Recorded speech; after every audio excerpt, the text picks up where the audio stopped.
Hi everyone, welcome to episode 15 of the Startup Playbook Podcast.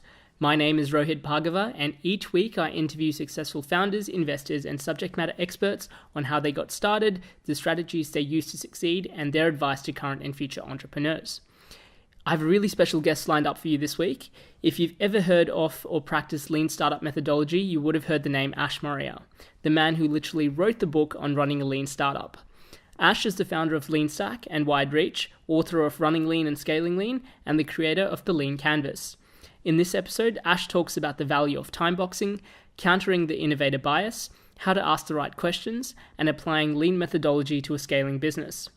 Make sure you stick around till the end of this episode to find out how you can win a free copy of Ash's new book, Scaling Lean. Without further ado, here is my interview with Ash Maurya. Hi Ash, welcome to the Startup Playbook Podcast, and thanks for taking the time to be here today. Yeah, pleasure to be here. Thanks for having me. Not a problem. So I hear this is your first time in Melbourne. How are you finding it so far? Well, so given that I've only been here just over 24 hours, hard to say, but I did come in and was welcomed with beautiful weather, which I know is kind of strange. Very typical Melbourne weather. Yeah. Well, actually, the sun was out yesterday, so it was nice. I kind of walked around, did quite a bit of walking. So I usually when I come for work, but I like to live I like to stay, I should say, in the heart of the city, and I get to see as much of it as I can just walking. Sure. So obviously, you're best known for your work with the Lean Canvas, your book Running Lean, and your new book Scaling Lean, which we'll get into. But for those people that aren't as familiar with your background, can you tell us a little bit about your kind of journey to this point? Sure. So now I just describe myself. Yes, I happen to have written some books. We have a company kind of behind the books, but I still, at the heart of it, am an entrepreneur. I'm a practicing entrepreneur. That's how I got started, just sharing some lessons learned along the way, and that's what I continue to do. So I believe it's a lot like practicing a martial art. You have to do it to actually understand it, and then only can you share some of it. But just by way of background, I did, prior to this company, this company is now called LeanStack, and we launched it with a different name in the beginning. But before that, I was in the tech space. I had started a company called WiredReach and made all the mistakes. So even to this day, I get people saying, I wish I read your book 5 years ago. And I immediately quip back, me too. Because just 5 years ago, I was making all the mistakes that I'm now trying to avoid. So that's just a little bit. And then prior to that, I was in a telecom startup, which was based in Dallas. Now I live in Austin, Texas. And that was really the first startup that I worked in. So I would have liked to start my own, but I was in the US on a student visa. And when I left, that was the next best thing that I could do, is go join another startup. So that's a little bit about my background and the companies I've been with. Sure. And I guess going through that process and being at a stage where things don't go to plan with your startup, what were some of the key learnings that you learned from that process? Yeah, so when I first began to write, I would kind of share my story, and then I began to realize that this was not just my story, this was everyone's story, and the persona of the entrepreneur is very similar. So I describe entrepreneurs as going through 3 stages. The first is the artist stage. So this is where we come up with this idea and we just want to build amazing stuff like an artist.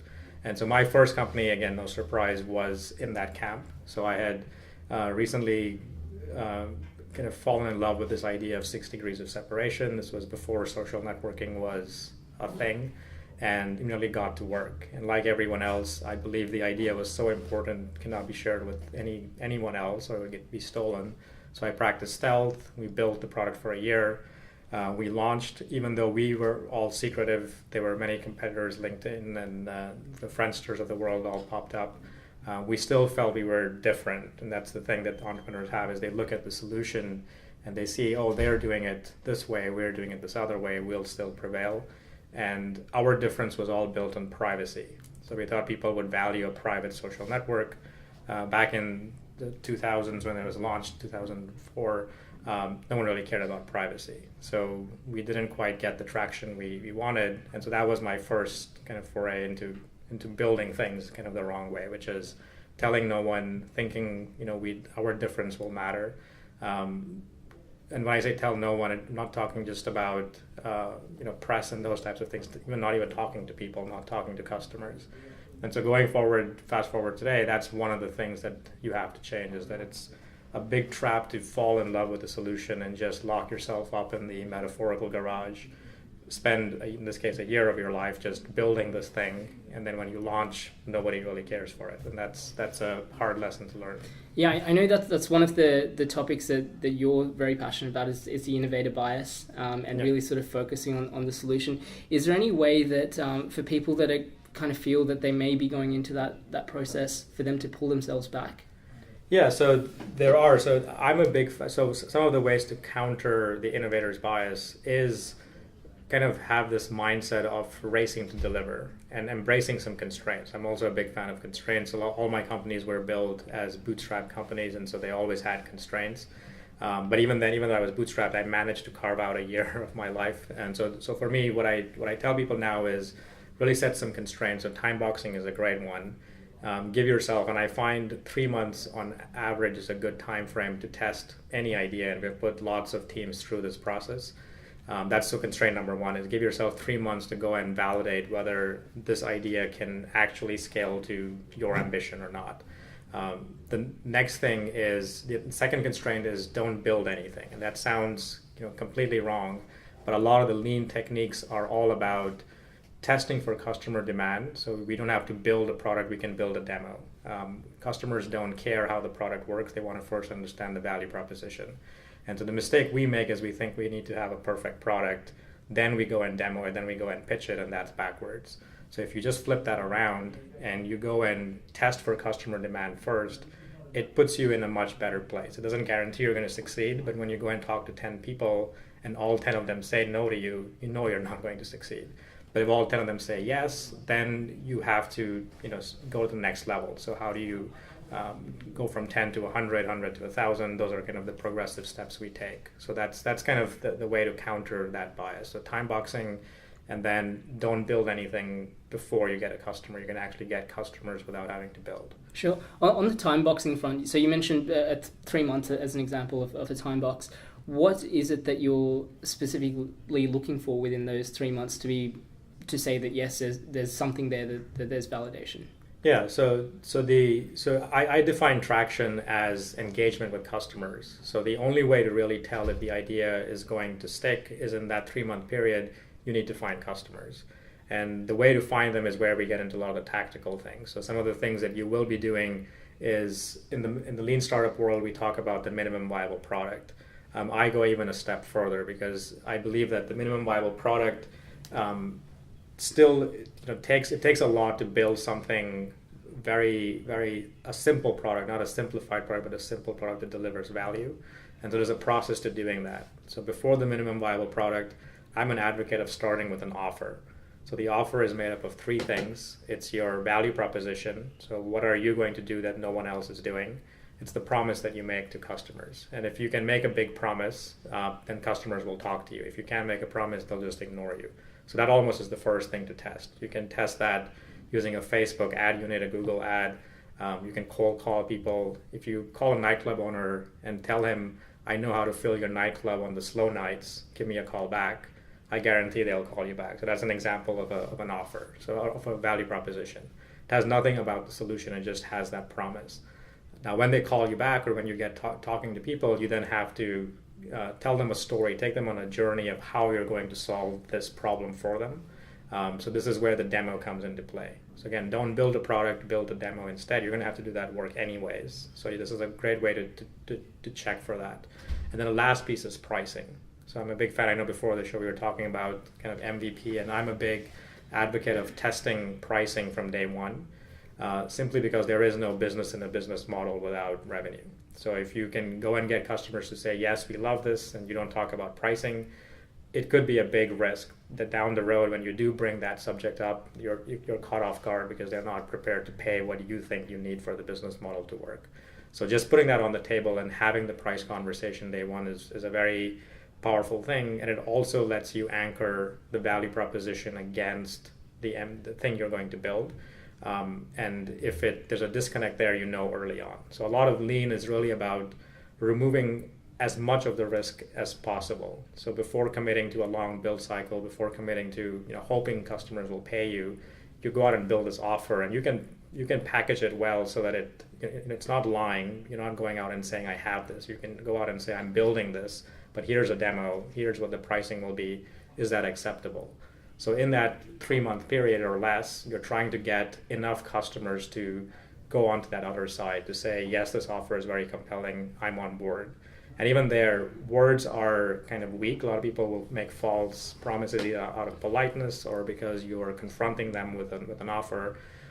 So you want to really make sure that you give them an easy way out. So I really first screen for early adopters. And anywhere in the conversation, I give them permission to say this is not for me. So it's not a sales environment, it's really a learning environment. And at the end of it, if they are really excited, you see that. People often say product market fit is something you don't have to ask that you have achieved because you just know what's happening. I say the same thing with problem solution interviews. If I'm in with the right customer and I show them a demo, I show them a value proposition and pricing, and it hits the nail on the head, I almost feel like they're grabbing me by the collar because they want to pull that product out of me. They start asking me when can they have it. They start asking me about payment options. So they already move to that next level. And if you can get them there, you want to make sure you can get enough of them there. If you're in a position to collect advance payment, that's great. But otherwise, the next best thing is to shorten your cycle to the minimum viable product. Don't go away for 2 months or 3 months without talking to them. So in the next 2-3 weeks, have something to show them again, have something to deliver to them. And that's how we keep that process going. Yeah, I think your point about words being really cheap is really, really important and something that a lot of startups need to understand, because a lot of them will do customer surveys and will go, 90% of people want to download our app or use our products, but a lot of the time it's out of politeness or not framing the question right as well, which is my next question, which is, again, one of the things that I see with a lot of startups is them not being effectively able to ask the right questions when they're looking for validation. Is there a process that you follow, or is there a particular way that you do the customer solution? Yeah, so one of the things that I don't advocate doing, which is you kind of brought up, is surveys. Simply because in the beginning, we don't quite know what we don't know. And the problem with surveys is that you have to know a lot. So it's a great way to validate your understanding, but it's not a great way to learn. So the best way to actually learn is really having more open-ended conversation. And it's all counterintuitive. It seems like that would be slower, but it's actually faster. Also having one-on-one conversations. Some people, opt for focus groups. Let's just get 10 customers in a room and we'll just focus group it. The problem with that is that you get groupthink very quickly. 1 or 2 people will control the conversation and everyone again will just agree with them even though internally disagree. So that's a big trap. So in the questioning format though, what I'm really looking for is not even asking customers, is this problem relevant to you? Is this problem important to you? I want to instead look for evidence in their past behavior that they have struggled with something like this. So the definition of an early adopter is that's someone who would be your initial customers, and they typically have struggled with the problem. So the way that I would set up that interview is I would frame some kind of a value proposition or some kind of an outcome, some kind of job that they're trying to get done that's particularly painful. And I would kind of talk about maybe some pain point just to set the context. So I share some examples. So in the book Running Lean, I talk about a photo sharing app for parents. And I had recently become a parent. And so I just, in a 30-second window, talked about how I recently became a parent. I'm now sleep deprived, but yet I have to share all these pictures because the baby's changing a lot. My wife's capturing all these pictures. But then above all, my parents want to see all these pictures almost every day or every other day. So I can't kind of put it off. So I would just frame it that way. And if you see people nodding their heads, that's a great sign. If they kind of look at you with a blank stare, that's the opposite. You need to kind of make sure that story kind of resonates with them. But then beyond that, I go and ask them, well, is that a problem in your household? Is that something you struggle with? And if they say yes, then I want to get the full story out. So I would start asking them things they did in the past. And this is the other mistake I see people making, is that they lead the customers or prospects into saying yes. So if I had instead said, well, I'm building this amazing photo sharing site that would cut the time in half, would you like to try it? Or would you like to use it? Would you like to buy it? Even if I use the word buy, what are people going to say? They're going to say, sure, I'll give it a try. And we can lead that, or we can take that as a yes, even though it's more like a maybe. I'm going to just check it out if I have time.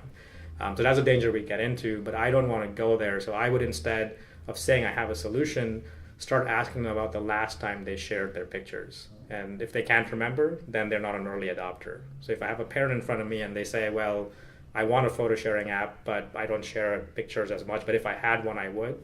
Well, you're not an early adopter. So I would go to the next person who actually said that they shared pictures ideally 3 days ago or less, and they struggle with it. And then I'd want to understand what those struggles were.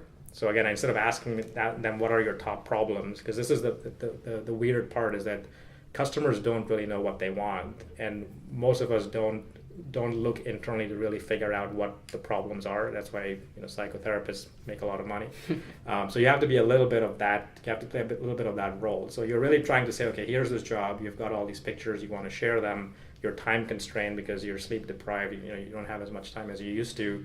Kind of walk me through the process. What tools do you use? What products have you tried? And are you succeeding or failing? So in an ideal scenario, you want to see people failing, and you want to see why they're failing. And then when you take back all this information, you can then inject your solution and say, I can solve these problems. The follow-on interview with these folks would be coming back and saying, we talked about these problems, but we are going to focus in on these top 1, 2, or 3 areas. Here's a demo of how we might make life better. Does that make sense to you? So that's when we would demo kind of something to them, and here's what it would cost you. And if they're all excited and all good, then you've got a potential customer, and that's the way that we do it. So it's a 2-phase approach. First, explore problem, look for evidence of monetizable pain. Then we go and build the solution interview where we're actually showing them the demo, showing them what an MVP might look like, and getting their commitment, getting some strong commitments there. Sure. One of the things that I've seen from meeting with a lot of early stage founders is a lack of understanding of what lean methodology actually is. So the number of founders that I'll meet that will say, oh, we're not spending any money on product or marketing or anything like that. We're following lean methodology. What are some of the misconceptions that you've seen play out, and what is lean methodology to you? Sure. So that by far I think is the biggest one, and it's just the word lean. So if you look at the word lean, a lot of people would compare it with being cheap or bootstrapping, and that's an unfortunate choice. And even Eric Ries has had to try to redefine the word lean and try to bring that. So that myth or misconception was a big one kind of in the early days. And even the word startup, I think. So when he came up with Lean Startup, the word startup also is, it works if you're in a startup, but there are many big companies also beginning to adopt the methodology. So even that's another troublesome term. So unlike a term like growth hacking, which everyone seems to want, Lean Startup is one where you get people having misconceptions right from the get-go, which is not always a good place to start. But I find that to be the biggest one. The other thing that I see is that a lot of people will cherry pick things in the methodology. So things like A/B testing or like talking to customers. And they say, oh, I talk to customers, so I'm practicing lean, or I run all these interviews, or I'm experimenting, or I'm pivoting. So they'll just pick these buzzwords, and we see a lot of that happening. So that unfortunately is kind of how a methodology gets misconstrued. In the early days, no one cares about it, and then everyone wants to be doing it because people pay attention to you if you say you're practicing a best practice methodology like this one. I find that practicing lean is really hard, and that's one of its Achilles heels as well. Is that you do have to get outside your comfort zone. If you aren't outside your comfort zone, you may not be practicing lean. That's the first kind of giveaway, tell sign. If you're just cherry picking the easy stuff, then you're probably not being kind of lean enough to hit breakthrough. So things like getting outside and talking to customers, it's so easy, even for us. When I say us, I'm talking about even my company. We're a small team, but we will find ourselves in a room where we just think we know the answer, where we think, we've got some customer support requests, but we know why they're asking those. So let's just build this thing. And we've done that a few times, and we've actually realized we completely missed the mark because they were disguising a feature request as a solution, but the real problem they didn't even know how to solve. So they were saying, if you did this, it would make my life better. We did that, and it didn't make their life better. So for me, it's always thinking in terms of first principles. In science, we go back to first principles. One of the things that I am kind of very big on, and we have a new tagline, love the problem, not your solution. To me, I see that playing out in so many different places. So when you have the spark of an idea, we all want to start designing the solution, building the solution. And so that's the first kind of constraint that you have to put on yourself, which is I can't build this thing. Let me first go and find evidence of the problem. So that's kind of when you're first starting out.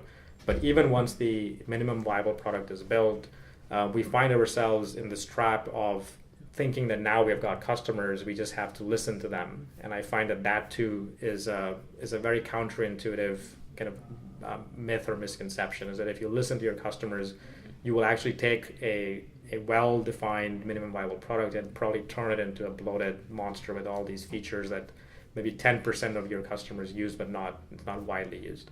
So you have to be very disciplined, and that's one of the traps that, or the Achilles heel that you fall into with Lean, is that you have to constantly be asking yourself, are we really understanding, are we getting to the real insights, kind of the real problems or the real jobs that customers are trying to do? And it's not the customer's job to tell us. That's a Steve Jobs quote. It's our job to figure that out. So customers can tell us their problems, but they can't design the solutions for us. We have to go do that ourselves. So I find that to be kind of another thing that we see lots of people struggling with, is that once a product is out, kind of keeping it pure and lean is a challenge in itself. Yeah, it's not a one-time process, right? It's an ongoing iterative process. So on that, one of the things that I'm passionate about, and one of the reasons why I'm so happy that I've got you on the show, is I'm a big believer that business plans, I like the thought process of going through business plans. I'm not a big fan of putting together a 20-page, 30-page document outlining that. Can you talk to me a little bit about why something like the Lean Canvas is more effective or efficient than the business plan, or why people should consider that? Process? And the way that I try to frame kind of your point is that I say I'm a big fan of business planning, not the business plan. So unfortunately, people look at business planning and business plan as an all or nothing type of a thing, and you find the other extreme where people have no plan. And to me, that's not a good strategy either, because that's where we don't hold ourselves accountable. We don't, days become weeks, weeks become months, and we're just spinning around in circles. So you need to have some kind of a plan. So a tool like a Lean Canvas is essentially, the high-level concept is a one-page business plan. And it's essentially all the chapters that go into a business plan. You usually have a chapter on who your customers are, what problems, what solutions. There's a box for each one of them. But rather than taking half a dozen pages, they're going to take just one little box and a few words on the canvas. So it's a great way to kind of get your ideas out. What's nice about it is that it's a very kind of flexible format, so you can change things around. If the story doesn't kind of come together, you don't have to write a 60-page document to figure that out. You can, in 20-30 minutes, figure that out and fix it. So it's a lot like playing with Lego blocks. Till it all fits together, you can keep changing it. But then the next most important thing that I see is that when I present my Lean Canvas to someone else, if I just show them the one pager and then spend 5 minutes describing what's on that page, I get the idea across. And that's something that you can do with a business plan. The alternative would be hand somebody a stack of 30, 40 pages, say, please read this, maybe we'll sync up in 2 weeks, and that document is not going to be read because it's not the best writing out there. So for that reason, to me, what the Lean Canvas does is it allows you to get your idea on paper, but more importantly, it allows you to share it with somebody other than yourself and get a real conversation, which is, to me, the heart of where learning lies. That could be an advisor, could be a team member, could be a potential investor. And parts of it, we don't show everything to customers, but parts of it are also conversations we're having with customers. So things about the problems, things about the value proposition, things about pricing are also on that canvas. And those things we share with customers. And so you can test all these things with different parts of the startup ecosystem and make your product work. Sure. Is there any particular business model, vertical, things like that the Lean business model is more relevant or less relevant for? So I would say that it's not so much a vertical I've found. So when I first started out, funny enough, my first book had a disclaimer saying I'm a software founder, and so this book is written, with that in perspective. So use that at your own peril. It may or may not work for you. But that was several years ago. As the book was read by others, I heard people saying that the principles are relevant. The principles apply in their domains. And so I went looking. And to date, I've worked with low-tech to high-tech businesses, clean tech, biotech, medical, all kinds of domains. So I don't think it's really a domain-specific distinction. What I do find though is that there are stages of innovation. So when you are doing more sustaining types of innovation or even existing business improvements where there's a known problem and a known solution, then lean may not give you as many insights because you already know it's this classic waterfall approach works. You know what you have to build. You can still do things in iterations, which is smart, but the biggest risk there is making sure the team is going to build what you know you have to build. But when there's higher uncertainty, when you either have a unknown problem and a known solution, or even worse, if this is the world of startups, an unknown problem and an unknown solution, that's where this methodology really shines because it allows you to really uncover the right problems to solve. And if you dig deeper, the solution kind of pops out from that discovery. Sure. And obviously, you know, this book or this process is initially at the very early stages, you know, helping you find that initial product market fit, finding the value add that you're doing, that you're providing for your customers. How do you scale or grow that process as your team expands, as those sorts of things? And I understand that that's something that you cover in Scaling Lean. Yeah. So in some ways, the second book, Scaling Lean, was attempting to answer some of those questions. I will say, though, is that in the journey, so I describe the journey in 3 stages. You have problem solution fit, which was the first 3 months that we kind of talked about. Then we have product market fit, where you go from your initial minimum viable product to a product that actually is ready for scaling. And then we go from product market fit to scale. And that third stage is kind of this transition point where you now have to get more systems and processes, and you kind of hand it off, typically if you're in a big organization, to someone else, and you operationalize that product. But even in the first 2 stages, so running lean was very much written with the problem solution fit process in mind. So how do you get to that MVP stage? And then it talked about, you know, from a customer standpoint, what conversations do you really have to get it to product market fit? Scaling lean kind of talks about that product market fit to scale kind of transition. And some of the challenges that I see people running into is that there are a number of things. One of them is that as the product matures, we get those customers, and the customers start telling us things, and we start listening to them. So one of the messages there is that you can't just listen to what they're asking for, you still have to get to the problems. The other thing that I see is that as the product matures, we also add more team members. And so the purity of the founders kind of gets lost. So I hear this in even large organizations. I sometimes have seasoned executives in the room. They remember the time, they reminisce, they go back to when they were actually in a conversation with a customer, and now there are so many layers between them and the customer that they don't even know what's happening. So to me, when those types of things begin to happen, and even a startup that starts to grow too fast, that's when you begin to lose the voice of the customer. So a lot of the book is about how do you go back to that. So rather than creating big teams, create silos of small or smaller teams that are kind of big teams broken into those pods, I would call them. And then each pod is a small but kind of completely independent, semi-autonomous team that is also cross-functional. So it's not just a bunch of developers or designers, it's really a cross-functional team. And they may be still chasing the same problem. So the business has a bunch of problems. They may be chasing the same problems, but some amount of parallel tasking is always better. So rather than having one big team chase one big problem, it's sometimes more effective to have 5 smaller teams chase one big problem. So those are some of the ideas that are kind of in the book on how you kind of transition as the product begins to scale. And then kind of the other thing that I begin to see is that metrics become an issue. So once again, we get customers. We live in a time now where we can measure almost anything. Every click, everything that customers do, we can measure. That doesn't give us more clarity. It actually kind of creates more confusion because we drown in a sea of data.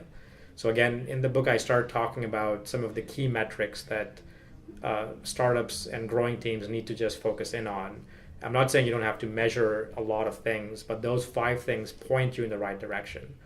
So if you have an acquisition problem or an activation problem or a referral problem, revenue problem, it points you in that direction. And then again, it gives you that big problem, which the teams can then divide and conquer and go solve. So those are kind of some of the ideas. Can you share what some of the key metrics are? Yeah, so they're actually, if your listeners are familiar with Dave McClure and his Pirate metrics, they're essentially those 5 metrics, but presented slightly differently. So a lot of the pirate metrics to date has been, and those metrics are acquisition. So that is the first interaction with visitors and turning them into interested prospects. So that would be the acquisition step. Activation would be their first usage of your product. So if you have an online app or you've got even a physical product, the first time they would have an experience with it. And then if that experience was good, they would come back and use the product repeatedly, and that would be a retention. If the experience was bad, you're going to lose them. So that's why we measure those big kind of milestones in the customer journey. We have retention. If they use your product enough, at some point they get satisfied, and so that's when they either decide they're going to keep this product and not return it. So that would be the revenue event, or it could be that they buy the product. So again, either way you look at it, that would be the revenue. And then referral is them sharing goodwill about your product, whether by design or whether just by word of mouth. So that would be what we track. So we've normally looked at this as a funnel. The problem with the funnel approach is that customers don't necessarily transition from step 1 to step 5 in a linear fashion. So things like referral, you may refer a product as soon as you sign up. You may be blown away by some onboarding experience, like Slack, for instance. And even before you have become a paying user, you are telling all the people about how great this product is. In other products, people do it afterwards. So again, some of those are kind of out of step orders. And so in the book, I describe a better way to track that. So it's essentially those 5 metrics, but it talks about just some better ways to visualize it, better ways to track it, and a better way to even message it, not just internally within your team, but really as a company-wide dashboard. How do you really use that as the thermometer of the business? And if you have a chart or a dashboard like that, you can very quickly draw some chalk circles around the hot spots, and that allows the team to focus in on what they need to do. Sure. On retention, so obviously especially for early stage startups, one of the main factor or the main thing that they consider when they're looking at growth is acquisition. Yeah. At what stage do you think a startup should focus on retention as a key metric for their growth? Yeah, so this again is quite counterintuitive, and the way I'll describe it is that when you see startups, they're always trying to get to scale as quickly as possible. And I found that that's where you get into these, again, conflicting poles. So you'll have an acquisition team that's just kind of cranking out acquisition for you, and then you don't quite know when to really focus on retention. The problem with that silent approach is that at that point, that startup may have a growth hacker on the team whose job is just to do that. And the challenge with that is that you start to bring in lots of raw materials into the business or leads into the business, where the product has fundamental flaws still. Those folks are not going to stick around. They're going to leave. And so I'm a big advocate of not looking at local KPIs, because when we do a lot of silly things where we incentivize people just to be good at what they do, and sometimes without looking at the overall system and the throughput of the system. Extreme examples in big companies, you may have salespeople that magically close their quotas at the end of the month. But when you study the patterns of those customers, they cancel the following month because they were put into an aggressive sales mode where they said yes, but the moment they can say no, they'll say no. So to me, that's counterproductive. So what you instead need to do is really figure out how can we really identify kind of on a more holistic level, what are the metrics doing? So rather than just focusing on acquisition or just focusing on retention, I'm an advocate of taking a staged approach. So give yourself permission to scale in stages. So even when we try to put a rocket ship into space, we don't have one rocket that fires from ground zero all the way to space. We have 3 or 4 rockets that fire at different times, and they have different purposes. So similarly, when you're trying to put your startup into orbit, kind of set a goal, and I'm a big fan of the 10x model. So initially, I tell startup teams, founding teams, go and find one customer. And it sounds really weird, but that is the singularity moment of a product. When you can create a customer out of nothing, that's a moment to celebrate. And all companies, whether you're Facebook or Microsoft or Google, they all started with one. So we all start in that same place. So go and find that one customer. It's deceptively easy because be able to get one customer, you're typically going to have to talk to anywhere from 10 to 100 people, depending on how good your initial insights were on the problem and solution. So that would be the first challenge. But now once you have that one is never a good data point. The next challenge is how do we go from 1 to 10 customers? So rather than saying 1 to 1 million or 1 to 100,000, go from 1 to 10. And what that lets you do as a team is it lets you invest in just enough to get to that stage. And magically, you end up prioritizing things like customer learning and less about scalability. Things like code quality or server scale and all that stuff, which are not the things that kill startups. It's really the former. So once you get your 10 customers, challenge now is to go to 100, and then you get the picture. You go from 100 to 1,000, 1,000 to 10,000 to whatever your goal is. And that kind of progressive staging, I find, automatically prioritizes the right risks at the right time. And if you don't believe me, if you look at Elon Musk's launch of Tesla, that's a great example of this thinking right from the beginning. Elon Musk had a really big vision, create an all-affordable electric car, but he didn't start by building an all-affordable electric car because that was a really hard problem. He didn't even start by building a car. He just built an MVP of a car, which was essentially licensing the Lotus car, taking its guts out and putting in their contribution, which was the battery. And that's how they sold their initial MVP. They priced it really high. They made it a sports car, not because they thought that would be cool, but it was by design. So they didn't have to make as many. They didn't have to have factories because they would just license this. And so they were thinking, how can we get our first 100 customers or maybe first 1,000, whatever their goals were. And then they went to the Model S, which was going from scaling that up to the next kind of orbit, and then from the Model S to the Model 3, which is now their mainstream car. So it's, again, that kind of strategic thinking of giving yourself permission to scale in stages than just thinking I have to go from zero to scale as fast as possible. Sure. And just to finish up, what's your one bit of advice to anyone thinking of starting a startup or currently in the very early stages on their journey?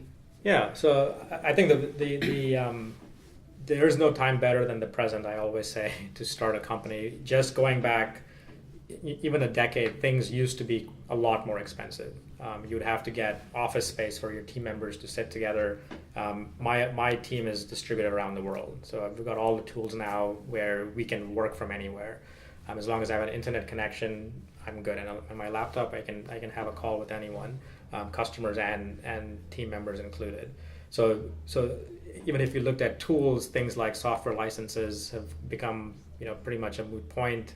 Cloud computing, the internet has made all of this available. So there is no better time than the present to take that idea that's kind of in your head and do something about it. But it does require that mind shift, is that if you start to go down the old playbook, which is let's go and build this idea out first, you may run into the mistakes that I talked about. You may build something that nobody wanted, and then you have to kind of reel back. And sometimes that's an expensive lesson learned. Sometimes you don't ever go back and do a startup again. So for those types of things, the next thing you want to do is know that you can build almost anything. But the bigger question to ask is, if I could magically build this, will anyone care? And test that first. And that's what the whole methodology is about. So love the problem, not the solution.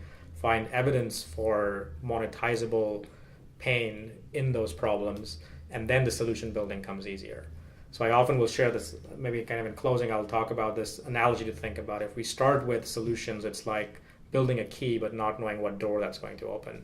But if you actually start searching for problems, you're looking for doors you want to open. And if you understand the door well enough, building the key is actually the fun and easy part. So then you actually build keys that take you places versus kind of go around in circles. I love that analogy.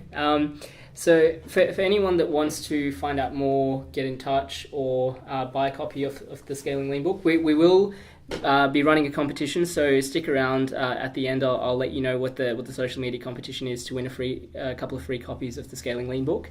But for anyone that wants to get in touch or buy a copy of your book, how can they do that? The best place is LeanStack.com. That's where you'll find really everything about me, my writings there, my books, some of the software tools we build to make all this practicable is also all there, plus a lot of free content. So feel free to head on over there. Perfect. Ash, thanks a lot for your time and for your insights today. Extremely valuable, and I hope there are a lot of key takeaways for our listeners. Yeah, thanks, Rohit. Cheers. Thanks for listening to episode 15 of the Startup Playbook Podcast. You can find the show notes of my interview with Ash, along with a curated list of tools and resources for startup founders at startupplaybook.co. As always, you can join the conversation through our Twitter account. The handle is @PlaybookStartup. Next week, I interview Sam Wong. Sam is the head of operations at Blackbird Ventures and partner at the StartMate Accelerator program. Prior to a role with Blackbird, Sam was the founder of Capacity HQ, a StartMate company which exited just a year after launching. In the interview, Sam shares her learnings and experiences in moving from law into startups, the pros and cons of accelerator programs, and the value of thinking globally from day one. Make sure you subscribe to stay up to date with our latest episodes.